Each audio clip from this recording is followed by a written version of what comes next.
पौड़ी में उन्नत गढ़वाल संस्था के तत्वाधान में हंस फाउंडेशन के सहयोग से नगर पालिका सभागार में नेत्र चिकित्सा शिविर का आयोजन किया गया।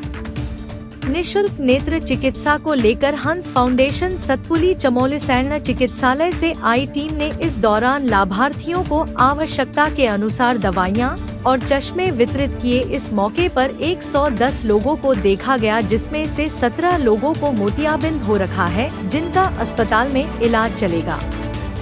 उन्नत गढ़वाल संस्था की अध्यक्ष यशोदा नेगी ने बताया कि हंस फाउंडेशन सतपुली चमोली सैन्य के वरिष्ठ नेत्र सहायक प्रशांत जुगराण के साथ दीपक गुसानी तथा रविंद्र नेगी द्वारा आज बड़ी संख्या में नेत्र विकार से पीड़ित मरीजों को देखा गया है। नमस्कार और मैं धन्यवाद देती हूँ आपको कि आप अपने चैनल के माध्यम से हमारे जो कार्यक्रम है दिखाते रहते हैं। और दूसरा धन्यवाद मैं देती हूँ कि माता मंगला जी को, भोले महाराज जी को, क्योंकि उन्होंने इतना बड़ा काम ये किया है कि लोगों को, जिनको ये ज़रूरतमंदों को ये सुविधाएं नहीं मिल पाती हैं और जिनकी आंखें कमज़ोर हैं, मोतियाबिंद है या आंखों में अनेक बीमारी हैं जैसे पर्दे में है, तो इस प्रकार की सुविधाएं उन्होंने दी है, तो उनका भी मैं बहुत बहुत धन्यवाद करती हूँ। और मैं जहाँ तक सौभाग्य की बात बोलूँ तो मैं अपना बहुत ही बड़ा सौभाग्य समझती हूँ, क्योंकि मैं 20 सालों से सामाजिक कार्य कर रही हूँ और मुझे ऐसे कार्य करने में बहुत एक आनंद की अनुभूति होती है। तो मुझे बहुत अच्छा लगता है कि मैं वहाँ बराबर क्योंकि आज और यहाँ पर आज मैं नगर पालिका का भी धन्यवाद करूँगी ईओ साहब का कि मेरे बोलने से यहाँ पे सभागार में हमको जगह मिल गई और 110 लोगों ने यहाँ पर अपनी आंखें दिखाई हैं और उसमें से 17-18 लोग मोतियाबिंद के मिल गए हैं। तो उनको कल गाड़ी के द्वारा जो है हॉस्पिटल ले जाया जाएगा और ऑपरेशन उनका किया जाएगा निःशुल्क। तो मैं तो अपना बहुत ही बड़ा सौभाग्य मानती हूँ और आगे भी इस प्रकार के काम मेरे द्वारा किए जाएंगे और मैं बराबर प्रयासरत रहती हूँ कि इस प्रकार के समाज सेवा के लिए जो है मेरे द्वारा ऐसा काम किया जाए। जी हाँ, ये तो सबसे पहले तो मैं ये बोलती हूँ कि उन माँ बाप के लिए मेरा ये संदेश है कि कई बार हम लोगों की ये कमी होती है कि हम अपने काम में इतने व्यस्त हो जाते हैं कि हम बच्चे को 2-4 महीने का जब बच्चा होता है तो उसके सामने या तो मोबाइल लगा लेते हैं या उसके हाथ में मोबाइल पकड़ लेते हैं। वो अपना एक खिलौना समझने लग गया है मोबाइल को। तो धीरे धीरे जैसे बड़ा होता जाता है बच्चा तो वो मोबाइल में ज़्यादा अपना कॉन्टेक्ट उसका मोबाइल से होता है। तो आँखें, जहाँ तक मैं बोलूँ कि मोबाइल हमारे लिए तो बहुत अच्छी बात है जो हम उसका कम यूज़ करते हैं, लेकिन जो ज़्यादा उसी में घुस जाता है तो उसके लिए बहुत नुकसानदायक है। क्योंकि अब दूसरी बात ये भी है कि बच्चे, आजकल के बच्चे खाने पीने में अपना ध्यान नहीं रखते हैं, क्योंकि जो चीज़ हमें खाने से मिलती है तो आजकल के बच्चों का खाना हो गया फास्ट फूड का, मोमो, चाउमीन, बर्गर वगैरह। तो इससे हमारी आंखें कभी तेज़ नहीं होंगी। और इसका उदाहरण तो मैं ये देती हूँ कि मेरे घर में तो मेरी सासू माँ हैं, वो 82+ की हैं और अभी तक जब वो अखबार पढ़ती हैं तो बिना चश्मे लगाए पढ़ती हैं। तो हमें बड़ी खुशी होती है और मैं बार बार ये उदाहरण और लोगों के सामने देती हूँ, अपने बच्चों के सामने भी देती हूँ कि दादी को देखो अभी तक 82+ हो गई हैं और अभी दादी जो है अखबार पढ़ने में जो है अपना चश्मा नहीं लगाती हैं। तो और बच्चों के लिए तो बहुत बड़ा संदेश है कि उनको ज़्यादा फ़ोन नहीं देखना चाहिए। ठीक है, काम क्योंकि थोड़ा सा मजबूरी भी हो गई आज के समय में बच्चों की कि बिना मोबाइल का काम नहीं चलता है, लेकिन थोड़ा सा इस पर ज़्यादा ध्यान नहीं दिया जाए तो अपनी आंखें, क्योंकि आंखें तो अनमोल हैं। जैसे अभी यहाँ पे बोला गया है कि भैया सब कुछ है आदमी के पास, लेकिन अगर आंखें नहीं हैं तो कुछ नहीं। देश तो मानव सेवा ही है। तो यहाँ पे जब हम कैंप लगाते हैं कहीं पर तो माननीय यशोदा जी के थ्रू जैसे हमने यहाँ पे कैंप लगाया तो मेन मुख्यतः उद्देश्य हमारे बुजुर्गों के लिए रहता है। असल में क्या होता है कि आज की डेट में हमारे गढ़वाल में जो है गाँव में अधिकतर बुजुर्ग ही रह गए हैं, जवान तो रहने गए, तो अधिकतर उनके जो है 50 साल के ऊपर जो है उनकी आंखों में सफ़ेद मोतियाबिंद बनने लगता है। तो जिसकी वजह से चलने फिरने में भी जो है दिक्कत परेशानी होने लगती है। तो जो है उसके उद्देश्य से कि जो है उनको, हमारे जो बुजुर्ग लोग हैं उनको आंखों में देखने में दिक्कत परेशानी ना हो, तो इसके हम जो है नेत्र शिविर लगाते हैं। मुख्यतः वैसे जो नेत्र शिविर हम मोतियाबिंद की जाँच तो करते ही हैं, लेकिन इसके साथ साथ हम पर्दे के जो मरीज़ होते हैं आँखों के पर्दे के उनको देखते हैं। साथ में बच्चे हों चाहे बड़े हों, उनके आंखों में अगर कोई इन्फेक्शन है, आंखों में कोई बीमारी है तो उसकी हम आंखों की दवाइयाँ, आई ड्रॉप्स देते हैं। साथ में जो 40 साल से ऊपर के जो लोग होते हैं उनको जो है नज़दीक के चश्मे भी जो है, क्योंकि वो रेडीमेड में बने आते हैं, तो नज़दीक के चश्मे उनको जो है गाँव में जैसे जा रहे हैं, जैसे अखबार पढ़ना हो गया, सुई धागा गाल और छाने के लिए अपने जो है लोगों को देते हैं, क्योंकि वो गाँव के लोग तो बाहर जा नहीं सकते, उनको जो है उसको नज़दीक के चश्मे देकर उनका जो है वो उसका एक तरीके से मान लीजिए प्राप्त कर लेते हैं उसको। ज़्यादा उससे समझिए 1 तरीके से मिल जाता है।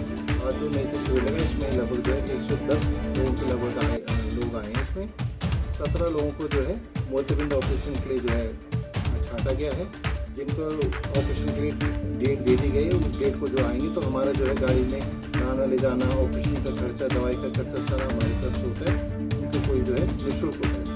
यानी बहुत अच्छा लगता है, सम्मान मिलता है।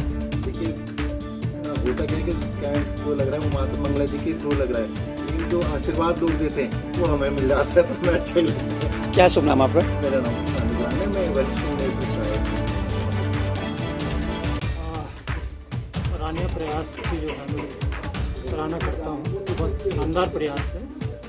और हंस फाउंडेशन लगातार ही जो है जो जनप्रिय कार्यक्रमों में जो है इन्वॉल्व रहता है, और विशेषकर जो है ये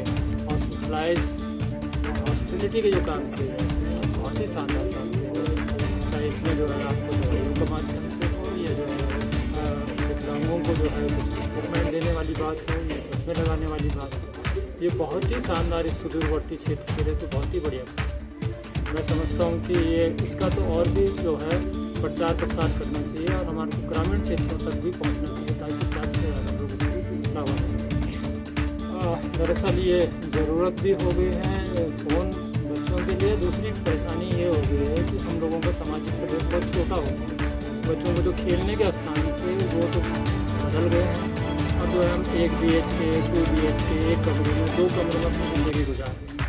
तो कुछ ना कुछ इक्विपमेंट के सहारे या गैजेट के सहारे हमारे को अपनी ज़िंदगी काटनी पड़ेगी, और ये बड़ा दुर्भाग्यपूर्ण है कि हमारे को खेलने के स्थान ना मिल के जो हमारे को गैजेट पकड़ाए जा रहे हैं, और हम बच्चों को पकड़ा रहे हैं। साथ ही साथ इसमें थोड़ा सा शिक्षा विभाग को भी देखना चाहिए कि उन लोगों को प्रयास ये करना चाहिए कि जब स्कूलिंग चल रही है उस टाइम जो है फ़ोन के माध्यम से जो होमवर्क और अन्य चीज़ें नहीं देनी चाहिए। वो जो है आपको मैनुअली काम करना चाहिए, और जिससे जो है वो बचे रहें। मैं मान रहा हूँ ये फ़ोन सबसे ज़्यादा घातक है, क्योंकि जो आँखों की जो है वो कंसंट्रेशन को भंग करता है। बहुत ही ज़्यादा जो है नेगेटिव इसका असर देखने को मिलता है। सर आपका नाम? अशोक बड़ा। द्वारा तो बहुत अच्छी फैसिलिटीज है। वो गांव में भी जाते हैं, दवाई वगैरह देने, हमारे स्कूलों में भी आते हैं, बच्चों का भी चेकअप करते हैं और बहुत अच्छी दवाई देते हैं। और ये हम आए हैं उनके इधर, तो उन्होंने हमारी आँखें बहुत अच्छी तरह से देखी और आज हमें चश्मा भी दिया है।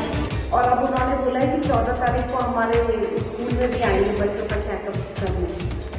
ये बहुत अच्छा है, क्योंकि जैसे हम गांव में जाते हैं ना, तो वो लोग कहते हैं कि पहले हमें बहुत दिक्कत होती थी आंखों से संबंधित, लेकिन अब क्या है कि वो लोग पहले यहाँ आते हैं देखने, फिर हमें सतपुली में जो उनका हॉस्पिटल है वहाँ ले जाते हैं, फ्री में ले जाते हैं, फ्री में लाते हैं, और सब कह रहे हैं कि हमारी आँखें बिल्कुल ठीक है। और जो हमारी भोजन माता है वो पहले चश्मा लगाती थी, अब बिना चश्मे के, क्योंकि उनका सतपुली में ही आँखों का ऑपरेशन हुआ, उस दिन से वो बिल्कुल ठीक है और सब कुछ पढ़ भी लेती है वो बुक्स वगैरह। कारण तो यही है कि एक तो मोबाइल की वजह से सबकी आंखें वो हो गई हैं, और मेरी मदर 82 की है, लेकिन वो कभी चश्मा नहीं लगाती और हम लोग चश्मा लगाते हैं। तो यही है कुछ मोबाइल की वजह से कि हमारी आंखें कमजोर हो गई। अब हम उनका बहुत बहुत धन्यवाद देना चाहेंगे उनको। उनकी वजह से इतने लोगों को, कई लोग ऐसे जो ले नहीं पाते, अपनी आँखें चेकअप नहीं करवा पाते, लेकिन ये फ्री में जो उन्होंने करा है ये बहुत ही उनका सराहनीय कार्य है। उनके लिए बहुत बहुत धन्यवाद। क्या नाम आपका? मेरा खुशी हुई है। मैं सबसे पहले यहाँ पर जो हमारी समाज सेविका यशोदा नेगी जी हैं उनका मैं धन्यवाद करती हूँ, क्योंकि इनके माध्यम से यहाँ पर ऐसी सेवाएं लगातार होती रहती है कि लोगों को ऐसा मौका मिलता रहता है। निःशुल्क सेवाएं ये देती रहती है महिलाओं को, अन्य लोगों को भी। और हंस फाउंडेशन की तरफ से भी ऐसी बहुत सारी सेवाएँ दी जाती हैं, क्योंकि सतपुली में निःशुल्क सेवाएँ, और वहाँ पर एक है कि देख रेख की व्यवस्था बहुत ज़्यादा अच्छी है।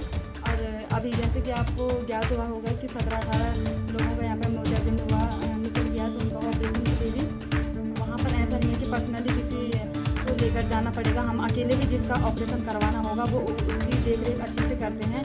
बहुत अच्छी बात है कि हमारे नज़दीक में, हमारे सतपुली में जो हॉस्पिटल खुला, उसकी वजह से बहुत सारे लोगों को लाभ मिलता है। मैंने भी इस चीज़ का लाभ उठाया। और जैसे आपने बताया कि हमारे यहाँ पर जिनके सोने की महंगा होती है वो भी यहाँ पर आए, तो कहने का मतलब ये है कि बड़ा से बड़ा कोई कितना भी धनवान क्यों ना है, लेकिन है तो वो भी हमारे जैसे इंसान, और हर किसी का नज़र तो वही है, मतलब आंखें हमारी भी वही है, उनकी भी वही है, पर हर किसी को हर चीज़ की सुविधा लेनी तो पड़ती है। मतलब किसी न किसी चीज़ की ज़रूरत तो सभी को होती है। पहले तो मैं ये कहना चाहती हूँ कि जो हमारे उत्तराखंड से हो, वो हमारे पौड़ी जिले से हैं, जो भी ऐसे लोग महान भाव हमारे जो इतने अच्छे कार्य करते हैं, हमको उनका और भी ज़्यादा सपोर्ट करना चाहिए। उनका मतलब हमें खुद से भी प्रचार उनका करना चाहिए, ना कि बाहर के लोग आकर हमें बोलते हैं कि अरे तुम वहाँ से हो, और हमें मतलब वो अनुभूति होती भी नहीं। हम तो बोलते कि हमारे साथ ही है, जबकि ऐसा नहीं कि हम ये देखो ना, हमारा बगल वाला इंसान कितना ज़्यादा पूरे देश विदेश में छा रहे हैं, और हम मतलब उनकी मतलब प्रचार करने की जगह या उनको साधुवाद देने की वजह हम उनका मतलब वो नहीं कर पाते। हमको वो चीज़ फील ही नहीं होती। बाहर के लोगों को समझ में आता है, लेकिन हमको वो चीज़ समझ में नहीं आती है। तो मेरा यही कहना है सबसे कि हमको जो हमारे उत्तराखंड से, हमारे पौड़ी से जो लोग ऐसे कार्य करते हैं, हमको उनको ज़्यादा से ज़्यादा बढ़ावा देना है, और उनको ताकि हमें मतलब उनके माध्यम से हम लोगों का भी नाम आगे जाता है, हमारे देश का, हमारे पौड़ी का, हमारे उत्तराखंड का नाम आगे जाता है। इस बात की तो सबसे ज़्यादा खुशी हम लोगों को होनी चाहिए।